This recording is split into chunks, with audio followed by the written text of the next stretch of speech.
What could possibly make the Son of God marvel? Think about that for a moment. Jesus calmed storms. He raised the dead. He knew people's thoughts before they spoke. According to Colossians 2, verse 9, the fullness of deity dwelled in him bodily.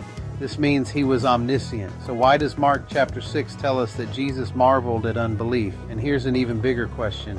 If Jesus was omniscient, how could he marvel at something he already knew was coming? And why did his hometown receive only a handful of miracles while other cities witnessed astonishing displays of divine power? Stay with me, because the answer reveals a danger that still threatens people today. Mark 6 verses 5 and 6 states, "He could do no mighty work there except that he laid his hands on a few sick people and healed them. And he marveled because of their unbelief." At first glance, skeptics seize upon this passage. They ask, if Jesus is God, how could he not perform miracles? But that's not what the text is saying. Matthew's parallel account provides an important clarification. Matthew 13 verse 58 says, "He did not do many mighty works there because of their unbelief." Notice the difference. Mark emphasizes what happened, while Matthew explains why it happened. This was not a failure of power. It was a deliberate withholding of signs. Jesus wasn't powerless. He was making a judicial decision. And that raises another question. Why would Jesus intentionally limit miracles? Luke chapter 4 gives us the missing context.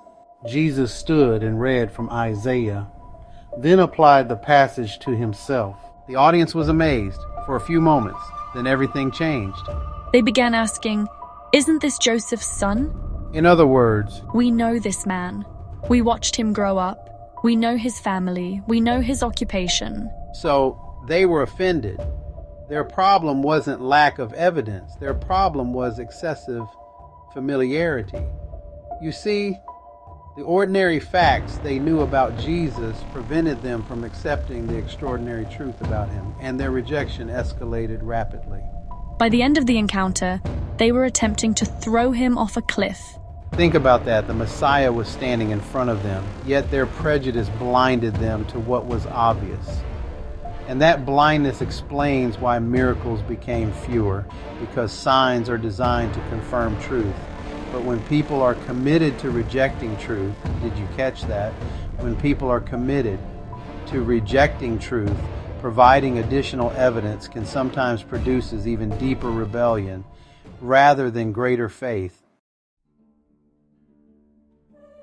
The Greek word translated marveled is thaumazō. It means to wonder, to be amazed, to regard something with astonishment. But wait, if Jesus already knew their response, how could he be astonished? The answer lies in understanding what the gospel writers are communicating. Jesus was not surprised by their unbelief.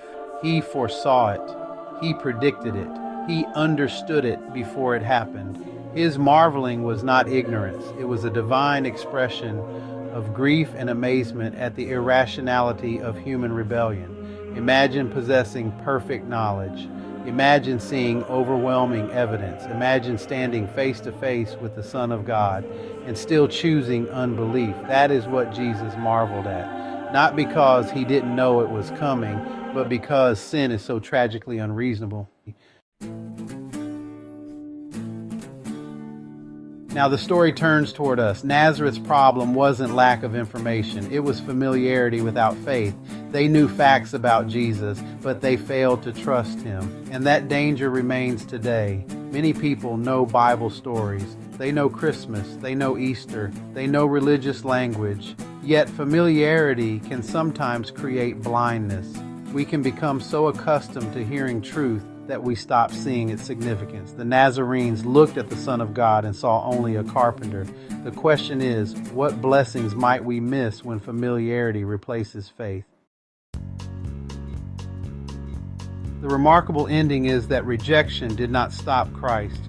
Mark tells us he simply went throughout the surrounding villages teaching. They rejected him. He continued his mission. They closed their doors. He opened others. The lesson is profound. Human free will can resist truth. Prejudice can blind the mind. Familiarity can harden the heart. Yet God's work continues. And perhaps the most sobering question of all is this: could something become so familiar in your life that you no longer recognize the miracle standing right in front of you?